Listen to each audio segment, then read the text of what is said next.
Credit operations and ম্যানেজমেন্টের আরও একটি সমাধান ক্লাসে সবাইকে স্বাগতম। গত ক্লাসে আমরা ওয়ার্কিং ক্যাপিটালের একটি ম্যাথমেটিক্যাল প্রবলেম সমাধান করেছিলাম। আজকের ক্লাসেও আমরা একটি ওয়ার্কিং ক্যাপিটালের ম্যাথমেটিক্যাল প্রবলেম সমাধান করব, যেটা আগের প্রবলেমের চেয়ে কিছুটা ডিফারেন্ট। আসুন দেখি প্রবলেমে কী বলা আছে। 2 নম্বরে কী বলা হয়েছে দেখেন, এখানে কামিং ইয়ারের জন্য একটা ওয়ার্কিং ক্যাপিটাল রিকোয়ারমেন্ট প্রিপেয়ার করতে বলা হয়েছে, যেটার জন্য কিছু ইনফরমেশন এখানে দেওয়া আছে। শুরুতেই বলা হয়েছে এক্সপেক্টেড মান্থলি সেলস 32,000 ইউনিট, প্রতি ইউনিটের প্রাইস এখানে 10 টাকা বলা হয়েছে, এবং এখানে কস্ট টু সেলিং প্রাইসের কিছু রেশিও এখানে দেওয়া আছে। বলা হয়েছে র মেটেরিয়ালস 40% এবং লেবার 30%, এবং দেখেন বাজেট ওভারহেড এক্সপেন্স দেওয়া আছে 16,000 টাকা পার উইক। এই বাজেট ওভারহেড এক্সপেন্সের আরও কিছু একটা ইনফরমেশন এখানে দেওয়া আছে। দেখেন overhead expense include depreciation of টাকা 4,000 পার উইক, অর্থাৎ এখানে যে বাজেট ওভারহেড দেওয়া আছে 16,000 টাকা, এখানে ডেপ্রিসিয়েশনের যে 4,000 টাকা সেটাও ইনক্লুডেড আছে। আরও এখানে কি বলা হয়েছে দেখেন, 96,000 টাকা র মেটেরিয়ালস স্টকে আছে এবং সাথে ফিনিশ গুড স্টকে আছে 16,000 ইউনিটস। ইনফরমেশন এখানে দেওয়া আছে। দেখেন 1 নম্বর বলা হয়েছে material will stay in process for 2 weeks, অর্থাৎ কোম্পানি 2 উইক ওয়ার্ক ইন প্রোগ্রেসে থাকবে। 2 নম্বরে বলা হয়েছে যে কোম্পানি 5 উইকে যে পরিমাণ প্রোডাক্ট উৎপন্ন করবে সেই পরিমাণ প্রোডাক্ট এর গ্রাহকদেরকে বাকিতে অ্যালাউ করবে। 3 নম্বরে যেটা বলা হয়েছে, এখানে বলা হয়েছে যে কোম্পানি 1 মান্থ প্রোডাকশনে যেতে যে পরিমাণ র মেটেরিয়ালস লাগে সেই পরিমাণ র মেটেরিয়ালস সাপ্লায়াররা বাকিতে অ্যালাউ করবে। 4 নম্বরে বলা হয়েছে যে কোম্পানি 2 উইক প্রোডাকশনে যেতে যে ওভারহেড এক্সপেন্স লাগবে সেই পরিমাণ ওভারহেড এক্সপেন্স পাওনাদাররা পাবে। এবং 5 নম্বরে বলা হয়েছে যে কোম্পানি এর টোটাল সেলসের 25% ক্যাশে সেল করে এবং বাকিটা তারা বাকিতে সেল করে, এবং কোম্পানির ক্যাশ ইন হ্যান্ড আছে 25,000 টাকা। আরও কিছু ইনফরমেশন এখানে বলা হয়েছে। দেখেন assume that production is carried on evenly through out the year. বলা হয়েছে কোম্পানি সারা বছরই প্রোডাকশনে থাকবে এবং ওভারহেড এক্সপেন্সও সিমিলার ওয়েতেই বাড়তে থাকবে। এখানে আমাদেরকে ক্যালকুলেশনের সুবিধার্থে 1 মাস সমান 4 উইক ধরে ক্যালকুলেশন করতে বলা হয়েছে। আমাদেরকে ওয়ার্কিং ক্যাপিটাল ক্যালকুলেট করতে হবে, ঠিক আছে। দেখেন এখানে একটা ফর্মুলা দেওয়া আছে, working capital equal to total current asset minus total current liabilities. অর্থাৎ শুরুতে আমাদেরকে টোটাল কারেন্ট অ্যাসেট ক্যালকুলেট করতে হবে, এরপর টোটাল কারেন্ট লায়াবিলিটিস ক্যালকুলেট করতে হবে, দেন টোটাল কারেন্ট অ্যাসেট থেকে টোটাল কারেন্ট লায়াবিলিটিস বিয়োগ করে দিলে আমরা ওয়ার্কিং ক্যাপিটালটা পেয়ে যাব। তার মানে আমাদের শুরুতেই কাজ হচ্ছে টোটাল কারেন্ট অ্যাসেট ক্যালকুলেট করা। তবে এর পূর্বে আমাদেরকে আরও কিছু বেসিক ক্যালকুলেশন করে আসা লাগবে। দেখেন এখানে পার্টিকুলার্সগুলোর এখানে সময় দেওয়া আছে। যেহেতু এখানে সময় দেওয়া আছে, এজন্য আমাদেরকে কোম্পানির উইকলি প্রোডাকশনটাকে ক্যালকুলেট করতে হবে, অর্থাৎ কোম্পানি 1 উইকে কত ইউনিট প্রোডাকশন করে থাকে এটা ক্যালকুলেট করে নিতে হবে। দেখেন এখানে একটা ইনফরমেশন দেওয়া আছে, মান্থলি সেলস 32,000 ইউনিট, ঠিক আছে। মানে ধরে নিচ্ছি যে কোম্পানির মান্থলি সেলস 32,000 ইউনিট, তার মানে কোম্পানি মান্থলি 32,000 ইউনিট প্রোডাকশনও করে থাকে, ঠিক আছে। তার মানে এখান থেকে আমরা কোম্পানির উইকলি সেলসটা ক্যালকুলেট করতে পারবো। দেখেন উইকলি সেলস ইকুয়াল টু, দেখেন মান্থলি সেলস হচ্ছে 32,000, এখন এটাকে যদি আমরা 1 মান্থ সমান 4 উইক, তো 4 দ্বারা ভাগ করে দেই, তাহলে এখান থেকে আমাদের উইকলি সেলস কত আসতেছে 8,000 ইউনিট। দেখেন আমরা কোম্পানির উইকলি সেলস 8,000 ইউনিট পেয়ে গেছি, কিন্তু আমাদের আরও কিছু ইনফরমেশন এখানে ক্যালকুলেট করে নিতে হবে। দেখেন কোম্পানির প্রতি ইউনিট প্রোডাকশনে র মেটেরিয়ালসে কত টাকা খরচ হয়, লেবারে কত টাকা খরচ হয়, ওভারহেড এক্সপেন্সে কত টাকা খরচ হয়, এই ইনফরমেশনগুলো দেওয়া নেই, এগুলো আমাদেরকে ক্যালকুলেট করে নিতে হবে। দেখেন এখানে একটা রেশিও দেওয়া আছে, cost divide by sales price equal to raw মেটেরিয়ালসের ক্ষেত্রে 40%। এই জিনিসটা এখানে দেওয়া আছে, এভাবে দেখেন raw materials cost divided by sales price is equal to 40%, এইটা এখানে বলা আছে। তাহলে এখান থেকে আমরা র মেটেরিয়ালসের কস্টটা বের করতে পারি। দেখেন raw materials cost equal to sales price into 40%। এখানে দেখেন সেলস প্রাইস পার ইউনিট কত দেওয়া আছে 10 টাকা, তাহলে দেখেন 10 টাকার 40% ইকুয়াল টু আসতেছে কত, দেখেন 4 টাকা। তার মানে প্রতি ইউনিট প্রোডাকশনে র মেটেরিয়ালসে খরচ হয় 4 টাকা। একইভাবে লেবারে দেখেন কয় টাকা খরচ হয়, লেবারের দেখেন রেশিও দেওয়া আছে 30%, তাহলে লেবার ইকুয়াল টু সেলস প্রাইসের 30%, তাহলে কত আসতে দেখেন 3 টাকা। তার মানে প্রতি ইউনিট প্রোডাকশনে লেবারে খরচ হয় 3 টাকা। একইভাবে ওভারহেড এক্সপেন্স আমরা কীভাবে ক্যালকুলেট করতে পারি, দেখেন এখানে দেখেন ওভারহেড এক্সপেন্স দেওয়া আছে 16,000 টাকা। আবার এখানে আরেকটা ইনফরমেশন দেওয়া আছে, দেখেন বলা হয়েছে যে এই ওভারহেড এক্সপেন্সে ডেপ্রিসিয়েশন ইনক্লুডেড আছে 4,000 টাকা। এই জন্য 16,000 থেকে আমরা 4,000 টাকা বিয়োগ করে দিলে কত পাচ্ছি 12,000 টাকা। এই 12,000 টাকা উইকলি খরচ হয়, তার মানে 8,000 ইউনিটের জন্য উইকলি 12,000 টাকা ওভারহেড এক্সপেন্সে খরচ হয়। তাহলে প্রতি ইউনিটের জন্য কত টাকা খরচ হয়? 8,000 দ্বারা আমরা ভাগ করে দিলেই পাচ্ছি। তাহলে দেখেন 12,000 টাকা ডিভাইডেড বাই 8,000 ইউনিট, তাহলে এখান থেকে কত আসতেছে? 1.5 টাকা। ঠিক আছে, তার মানে প্রতি ইউনিট প্রোডাকশনের জন্য ওভারহেড এক্সপেন্সে খরচ হয় 1.5 টাকা। আশা করছি বুঝতে পেরেছেন। এখন দেখেন আমরা র মেটেরিয়ালসের যে কস্ট সেটা পেয়ে গেলাম, লেবার্সের যে কস্ট সেটাও পেয়ে গেলাম, ওভারহেড এক্সপেন্সের কস্ট সেটা পেয়ে গেলাম। এখন এই তিনটাকে যদি আমরা যোগ করে দিই তাহলে আমরা কি এখান থেকে কি টোটাল আমরা কস্টটা পেয়ে যাচ্ছি। কত দেখেন? 4 টাকা যোগ 3 টাকা 7 টাকা আর 1.5 টাকা 8.5 টাকা। তার মানে একটা গুডস যখন কমপ্লিট হয় তখন ওইটার পেছনে কত টাকা খরচ হয়? 8.5 টাকা। আমরা আমাদের যে বেসিক যে ক্যালকুলেশন সেগুলো করে ফেলেছি। এবার আমরা টোটাল কারেন্ট অ্যাসেট ক্যালকুলেশনে চলে যাব। টোটাল কারেন্ট অ্যাসেট ক্যালকুলেট করার পূর্বে আমরা দেখে নিই যে আমাদের এখানে কি কি অ্যাসেট দেওয়া আছে। দেখেন এখানে বলা হয়েছে স্টক আছে র মেটেরিয়ালস 96,000 টাকার, এটা হচ্ছে আমাদের একটা অ্যাসেট। তারপরে ফিনিশ গুড স্টকে আছে 16,000 ইউনিট, এটাও আর একটা অ্যাসেট। এরপরে কি দেওয়া আছে দেখেন, ম্যাটেরিয়াল ইন প্রসেস অর্থাৎ ওয়ার্ক ইন প্রোগ্রেস, এটাও কোম্পানির অ্যাসেট।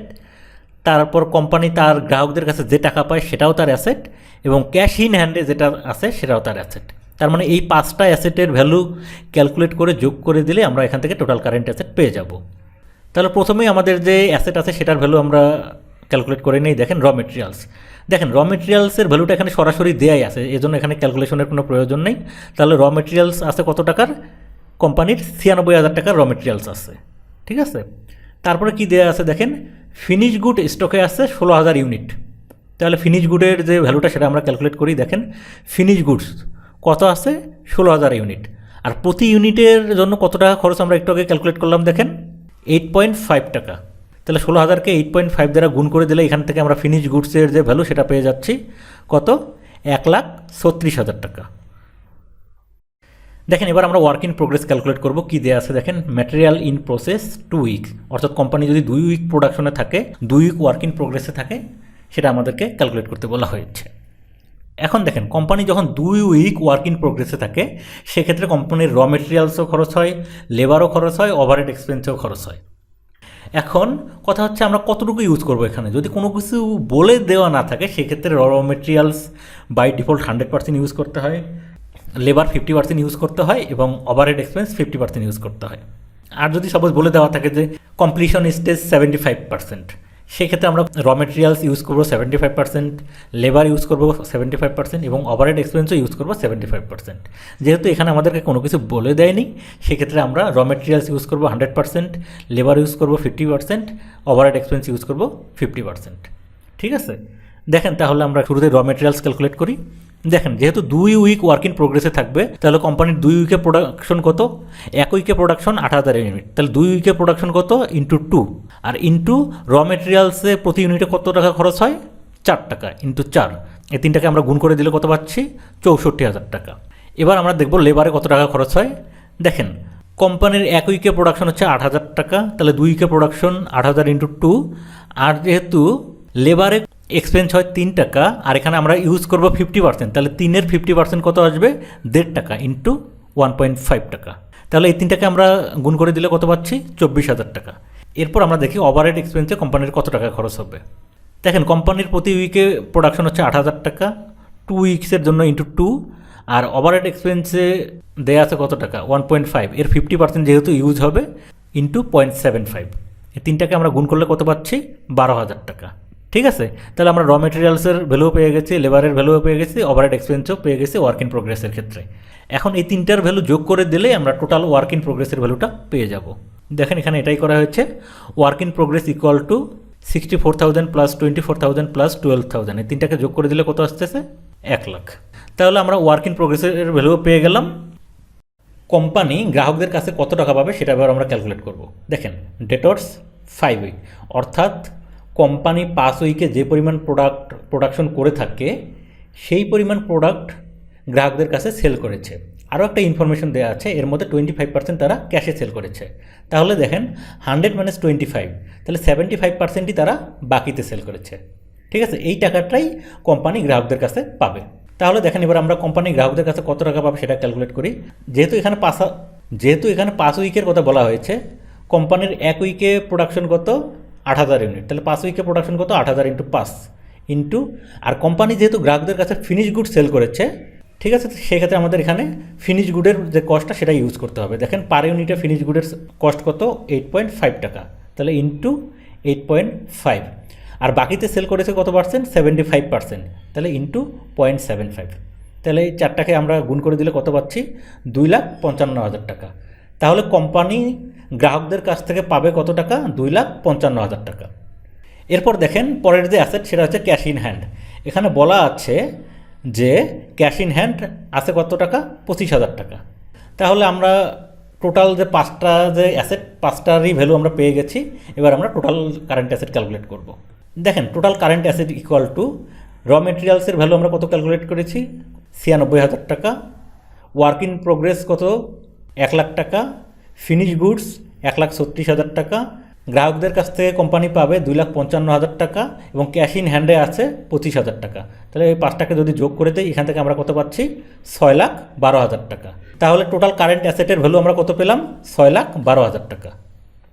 দেখেন আমরা টোটাল কারেন্ট অ্যাসেটের ভ্যালু পেয়ে গেছি। এবার আমরা টোটাল কারেন্ট লায়াবিলিটিস ক্যালকুলেট করব। এর আগে আসুন আমরা লক্ষ্য করি এখানে কি কি লায়াবিলিটিস দেওয়া আছে।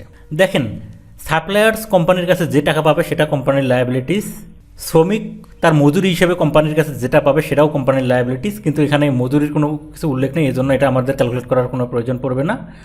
আর পাওনাদার ওভারহেড এক্সপেন্স হিসেবে কোম্পানির কাছে যে টাকা পাবে সেটা হচ্ছে কোম্পানির লায়াবিলিটিস। এই দুটা ক্যালকুলেট করে যোগ করে দিলে আমরা টোটাল কারেন্ট লায়াবিলিটিস পেয়ে যাব। আসুন শুরুতে আমরা সাপ্লায়ার কোম্পানির কাছে যে টাকা পাবে সেটা ক্যালকুলেট করি। দেখেন এখানে বলা হয়েছে ক্রেডিটর্স 4 উইকস, অর্থাৎ কোম্পানি 4 উইক প্রোডাকশনে যেতে যে পরিমাণ র মেটেরিয়ালস প্রয়োজন সেই পরিমাণ র মেটেরিয়ালস বাবদ টাকা সাপ্লায়ার্স কোম্পানির কাছে পাবে। ঠিক আছে, এখানে কত উল্লেখ আছে 4 উইকস। ঠিক আছে, তাহলে কোম্পানির 1 উইকের প্রোডাকশন কত 8,000 ইউনিট, তাহলে 4 উইকের প্রোডাকশন 8,000 ইন্টু 4, আর র মেটেরিয়ালসের জন্য কত টাকা খরচ হয় দেখেন 4 টাকা পার ইউনিট ইন্টু 4, তাহলে 3টাকে গুণ করলে কত টাকা পাওয়া যাচ্ছে 1,28,000 টাকা। এই 1,28,000 টাকা সাপ্লায়ার র মেটেরিয়ালস বাবদ কোম্পানির কাছ থেকে পাবে। এরপরে দেখেন লেবার ওয়েজ, এখানে লেবার ওয়েজের কথা যেহেতু উল্লেখ নেই এই জন্য এটা আমাদের ক্যালকুলেট করার কোনো প্রয়োজন নেই। এরপরে কি আছে দেখেন ওভারহেড এক্সপেন্স 2 উইক, অর্থাৎ 2 উইকসের প্রোডাকশনের জন্য যে ওভারহেড এক্সপেন্স সেটা পাওনাদার কোম্পানির কাছে পাবে। তাহলে ওভারহেড এক্সপেন্স কী হবে দেখেন 1 উইকের প্রোডাকশন 8,000 ইউনিট, তাহলে 2 উইকের প্রোডাকশন কত ইন্টু 2, আর ওভারহেড এক্সপেন্স বাবদ প্রতি ইউনিটে কত টাকা খরচ হয় 1.5 টাকা, তাহলে ইন্টু 1.5, তাহলে এখান থেকে টোটাল ওভারহেড এক্সপেন্স কত আসতেছে 24,000 টাকা। তাহলে পাওনাদার কোম্পানির কাছে 2 উইকের ওভারহেড এক্সপেন্স বাবদ কত টাকা পাবে 24,000 টাকা পাবে। ঠিক আছে, এখন তাহলে আমরা টোটাল কারেন্ট লায়াবিলিটিস ক্যালকুলেট করি। দেখেন এখানে সাপ্লায়ার্স পাবে কত টাকা 1,28,000 টাকা, আর অন্যান্য যে পাওনাদাররা ওভারহেড এক্সপেন্স বাবদ পাবে 24,000 টাকা, তাহলে 1,28,000 যোগ 24,000 এই দুটাকে যোগ করলে আমরা কত পাচ্ছি 1,52,000 টাকা। ঠিক আছে, তাহলে আমরা টোটাল কারেন্ট লায়াবিলিটিসের ভ্যালুটাও পেয়ে গেলাম। আমরা টোটাল কারেন্ট অ্যাসেটের ভ্যালু পেয়ে গেছি 6,12,000 টাকা, টোটাল কারেন্ট লায়াবিলিটিসের ভ্যালু পেয়ে গেছি 1,52,000 টাকা। ঠিক আছে, তাহলে দেখেন net working capital equal to total current asset minus total current liabilities. তাহলে টোটাল কারেন্ট অ্যাসেটের ভ্যালু আমরা বসিয়ে দিলাম 6,12,000 টাকা মাইনাস টোটাল কারেন্ট লায়াবিলিটিসের ভ্যালু আমরা বসিয়ে দিলাম 1,52,000 টাকা। দুইটা বিয়োগ করলে কত আসতেছে 4,60,000 টাকা। ঠিক আছে, তাহলে কোম্পানি পরবর্তী বছরে যদি 1,04,000 ইউনিট প্রোডাকশন করতে চায় তাহলে তার নেট ওয়ার্কিং ক্যাপিটাল লাগবে 4,60,000 টাকা। আশা করছি বুঝতে পেরেছেন। ভিউয়ার্স, আজকের ক্লাসটি যদি আপনাদের ভালো লেগে থাকে অবশ্যই লাইক করবেন, শেয়ার করবেন এবং যারা সাবস্ক্রাইব করেননি প্লিজ সাবস্ক্রাইব করবেন। Thank you.